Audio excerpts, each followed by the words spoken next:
네, 우리는 잘 듣는 법을 배우기를 원합니다. 네, 잘 듣는다라는 것은 중의적인 것 같습니다. 귀로 잘 듣는 것이고 또한 삶으로서 잘 들어서 정말 말 잘 듣네 뭐 이런 느낌이죠. 그러니까 잘 수행을 한다라는 뜻도 있는 것 같습니다. 오늘 기드온은 우리가 생각하기에 굉장히 영적인 인물입니다. 사사기에서도 사사 중에 대표 사사가 누군가 하면 삼손, 기드온 이렇게 막 전쟁에 능하고 막 승리를 막 이렇게 많이 쟁취한 사람들이 떠오르지 않습니까? 그런데 오늘 본문을 잘 살펴보면은 기드온이 굉장히 이렇게 오늘 15절을 봐도 그렇습니다. 6장 15절을 봐도 저 약해요. 우리 형제들 중에 제가 제일 약하거든요. 이런 모습을 보게 됩니다. 하나님께서 부르실 때 그 부르심에 이렇게 하지 못하고 심지어 주님께서 이런 말씀을 주십니다. 내가 너와 함께한다. 그러니까 저 광대에 보이는 저기 미디안 사람들이 너가 한 사람이랑 싸우는 거 같이 똑같이 만들어줄게 라고 약속을 하시는데 그래도 계속 불안해하고 두려워합니다. 그래서 오늘 본문을 보니까 제 모습이 많이 보였습니다. 신학교로 오고 나서도요, 내가 감히 목회를 할 수 있을까? 나처럼 부족한 사람이, 지식도 부족하고, 정말 삶을 경건하게 세우지도 못한 것 같고, 어떤 영적인 능력도 없는 것 같고, 그래서 저는 굉장히 신중한 사람이 됐는데, 지나치게 신중한 사람이 돼서요, 저의 두려움과 겁나는 것을 막 여러 가지 막 이론으로 막 생각들로 또 외부에서 주입받은 그런 공부들로 막 채웠어요. 현장에 나가서 발로 뛰면서 복음을 증거하고 사랑을 실천하고 해야 되는데 내가 아직 준비가 안 됐다고 생각이 되니까 계속 도서관 안에서 공허한 말들과 싸우게 됐던 거죠. 이걸 어떻게든 이해해 보려고 한 학기 내내 철학자의 책을 가지고 끙끙댄 적도 있는데 사실 별로 남는 게 없어요.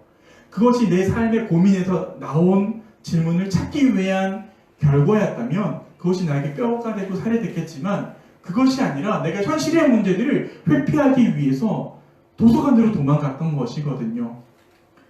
내가 정말 필요했던 하나님의 복음이 필요했던 교회 현장, 그곳에서 아파하는 사람들, 또 교회 밖에서 아파하고 힘들어하는 사람들에게 그리스도의 복음을 들고 달려가서 함께 해주는 것이 아니라 그 삶이 내가 감당할 수 없다고 생각했기 때문에 감히 내가 할 수 없다고 생각을 했기 때문에 나는 또 준비가 돼야 돼! 라고 하고 그 삶을 유예시키고 회피하면서 도서관으로 들어갔습니다. 그리고 사람들에게 경건하게 보이기 위해서 저녁마다 기도실로 도망을 갔습니다. 그러다 보니까 점점 이 믿음의 전장에 와서도 확신이 생기기보다 공부를 하면 할수록 믿음이 더 얕아지게 됐습니다. 이 사람은 이 말을 하고 저 사람은 저 말을 하고 이거를 들으면 또 저 말이 맞는 것 같고 저 말을 들으면 또 저 말이 맞는 것 같고 흔들리는 것이죠. 왜? 내 삶에서 믿음으로 살아본 적이 없으니까 중심이 서지 않는 거예요. 내 삶에서 믿음의 능력을 경험해보지 않으니까 반석이 서지 않고 계속해서 뭔가 있는 것 같은데 서지 않는 모래밭과 같은 그런 상황들 속에 있었던 것입니다. 그럴 때 오늘 사사기 말씀을 보면 이것을 보네파 목사님은 어떻게 표현하냐면 하나님이 기드온을 비웃고 계신다 라고 표현을 하고 계세요.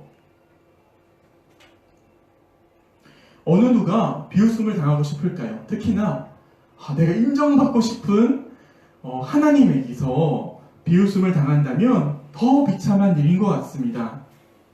그런데 성경은 종종 하나님에 대해서 그분이 하늘에 계시면서 우리 인간들의 소란을 이렇게 웃음거리로 만드신다고 표현합니다. 시편에도 있죠. 하나님이 저들을 비웃으시며 여기에 무엇에 견줄 수 없는 힘을 가지신 절대자이시고 자신의 창조물들을 지금도 비웃으시고 계시는 살아계신 하나님이 계십니다. 모든 능력을 그 손에 갖고 계시고 그 말씀 한마디로 모든 것이 이루어지고 자신의 영을 불어넣으셔서 세상을 살게 하시거나 또는 그 영을 거두셔서 세상을 소멸시키시는, 마치 도예가가 자신의 그릇을 다루듯이 모든 민족들을 흩으시거나 모으시는 이러한 하나님에게 있어서 인간은 결코 견줄 만한 대상이 못 됩니다. 인간의 그 어떤 영웅이라도, 어떤 칭송을 받는 사람이라도 견줄 만한 대상이 못 됩니다. 오히려 인간은 자신의 그 의지를 어디다 사용해야 되냐면, 우리를 그럼에도 사랑으로 대하시는 하나님께 순종해야 되는데 우리의 의지를 사용해야 되는 것이죠. 바로 이것이 오늘 우리가 기드온을 만난 이유입니다. 왜냐하면 이 의심이 많은 자, 그래서 하나님께 비웃음을 산 자는 이 인생의 절대절명의 이 위기의 상황에서 자신의 신앙을 단련했기 때문에 그렇습니다. 그래서 오늘 우리가 읽은 이 기드온의 신앙이야말로 우리 모두를 위한 것이 되고, 하나님의 말씀을 경청하고 잘 듣게 된 모범으로 삼을 수 있게 되었습니다. 신앙을 위해 훈련하는 자들의 모습은 언제나 자기 자신으로부터 멀어지게 됩니다. 자신의 능력 가운데 임재하신, 그래서 내가 처한 나의 이 구속과 억압 가운데로 오신 하나님께로 향하는 특징을 갖습니다. 기드온은 하나님을 만났으며 하나님을 섬기기 위해서, 또한 세상을 섬기기 위해 부르심을 입었습니다. 왜 기드온일까요? 그리고 왜 여러분인가요? 왜 하나님은 저를 부르셨을까요? 하나님께서 능력 없는 저를 부르셔서 너 일 못한다, 너 왜 그렇게 그러냐 라고 비웃으시기 위해서 저를 불렀을까요?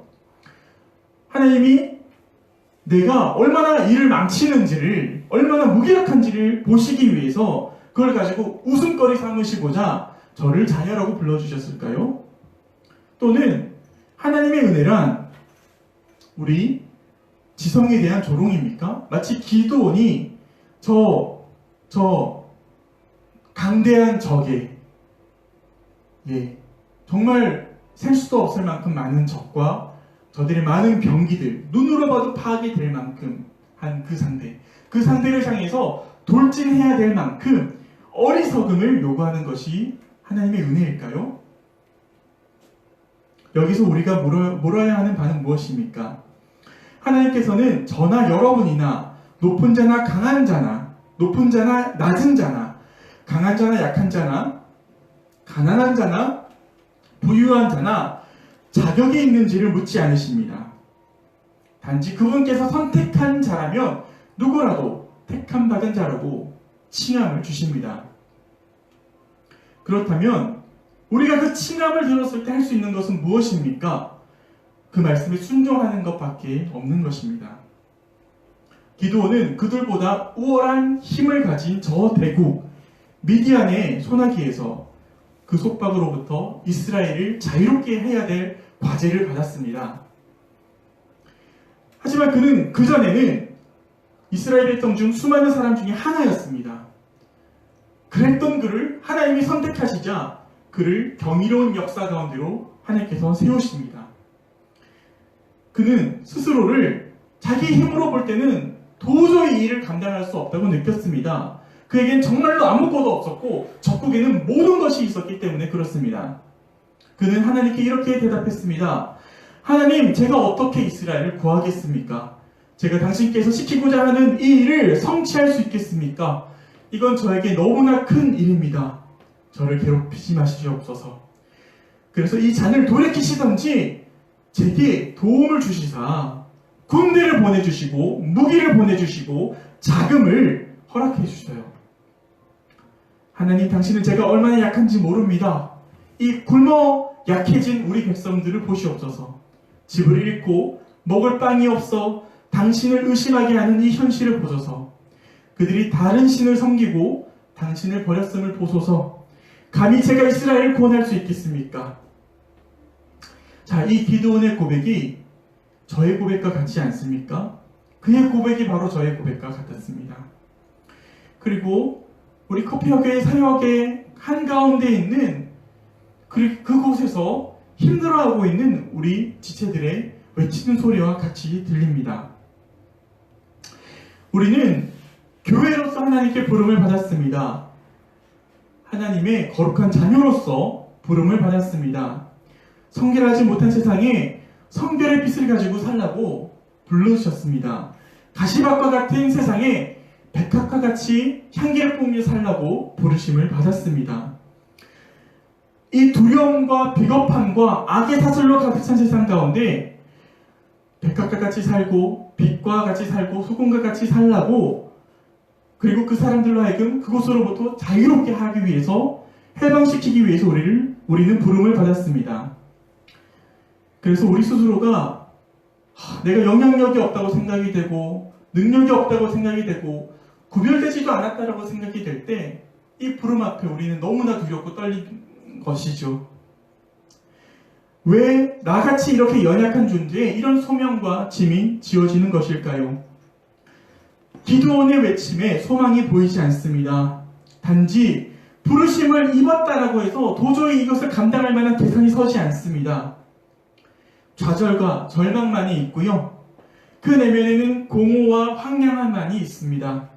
그는 두려움에 떨면서 성급하게 그의 인생의 결론을 내립니다. 내가 무엇으로 이 사람들을 구할 수 있겠습니까? 내가 어떻게 이 일을 이룰 수 있겠습니까? 그는 실패를 선포하고 있습니다. 그리고 하나님을 탓하고 있습니다. 그런데 그 소명이 우르에게도 갑작스럽게 찾아옵니다. 우리는 주님께서 부르시는 그 소리를 들어야 되고 응답하고 또한 그 말씀대로 행해야 됩니다. 그럴 때 하나님은 우리에게 참으로 쉼을 허락하시는데요. 그 쉼이란 다른 것이 아닙니다. 기드온이 저 거대한 적군을 상대하기 위해서 12지파를 소집해서 모든 동원할 수 있는 사람들을 다 동원합니다. 모든 사람들을 다 동원합니다. 그럴 때 하나님께서 얘기하십니다. 너의 사람들이 너무나 많다 라고 이야기하시죠. 이것은 상식적입니다. 저 많은 적에게 상대하기 위해서는 많은 인원이 필요하죠. 하지만 하나님이 그것을 원하지 않으셨습니다. 왜 그렇습니까? 기드온의 중심에 지금 무엇이 있기 때문에 그렇습니까? 하나님의 말씀을 이루고자 하는 열심을 하나님께서 꺾어보신 것일까요? 아닙니다. 그는 지금 두려움과 불안 때문에 최대한 많은 사람들을 모은 것입니다. 하나님은 그 중심을 보시고 그의 그 동기를 보시고 지금 꾸짖고 계신 것입니다. 비웃고 계신 것입니다. 네가 강하게 보이고자 하느냐? 네가 힘을 발휘하고자 하느냐? 내가 하나님인데?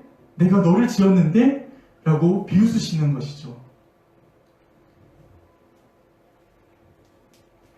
제가 그렇게 강해 보이려고 내가 할 수 있는 모든 힘을 다해서 저를 채우려고 노력을 해왔어요.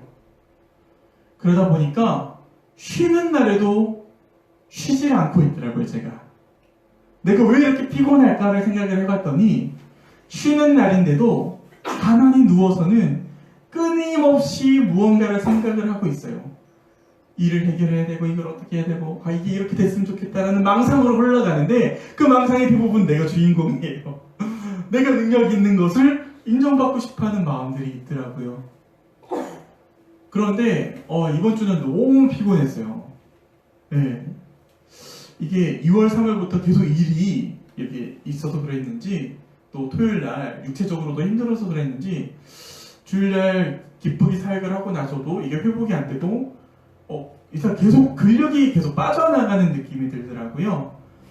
서 있기도 힘들어서 그래도 월요일날 이제 제가 휴무일인데 월요일이라고 내가 쉰다고 다른 우리 거래처가 쉬는 건 아니니까 업무 전화거든요. 그래서 아침에 노트북을 딱 켜놓고 있었는데 너무 피곤해서 거의 소파에 이렇게 거의 두루눕다시피 했다가 몸에 너무 힘이 없어서요.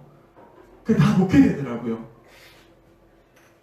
그러면서 내가 가만히 있으면서도 쉬지 못하고 있구나 이 생각이 들자 여호와는 나의 목자시니 내가 부족함이 없다.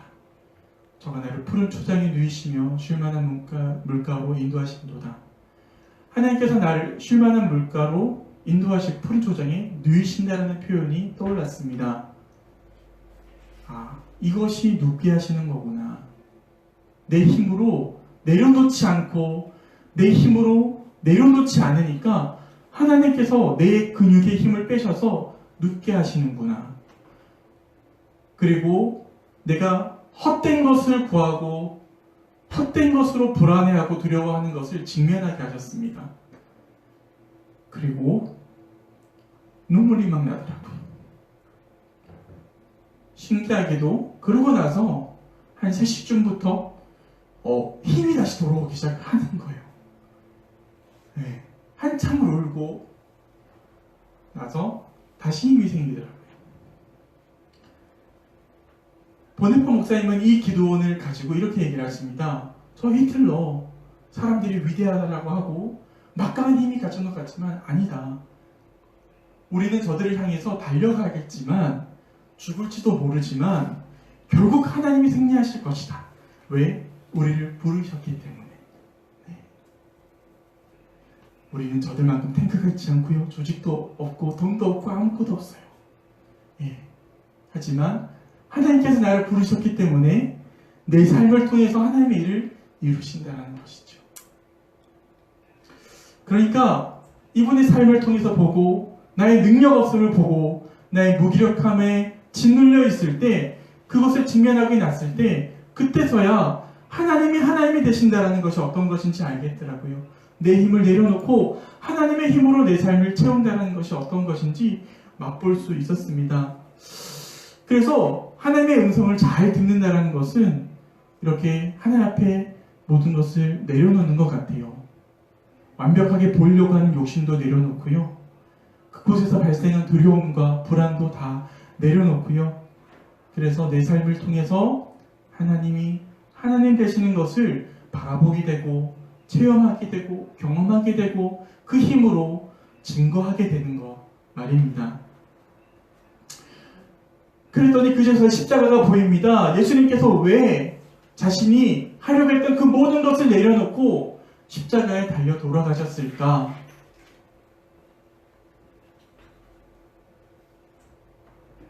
그러할 때만 바로 하나님께서 하나님이 되시는 것을 나타낼 수 있기 때문에 그렇습니다. 예수님께서 십자가에 달리실 때 세상의 권세자들은, 강한 자들은 비웃었을 것입니다. 하지만 오히려 하나님의 가장 약했던 그 십자가의 그 순간을 통해서 오히려 세상의 모든 강한 자들을 비웃으셨습니다. 그리고 삶에서 고통받는 모든 자들과 함께 하셨습니다. 십자가의 고통 가운데서. 그래서 하나님은 나의 무기력을 이해하시고요. 나의 수치스러움, 그 수치를 피하고자 하는 그 모든 것을 이해하십니다. 그리고 다시금 나를 당신의 자녀로 부르셔서 당신의 복된 길을 걸어가라고 재촉하셨습니다. 여러분, 지금 여러분들의 마음의 귀에 하나님께서 여러분의 이름을 부르시는 그 음성이 들리십니까? 그렇다면 그 음성에 순종합시다.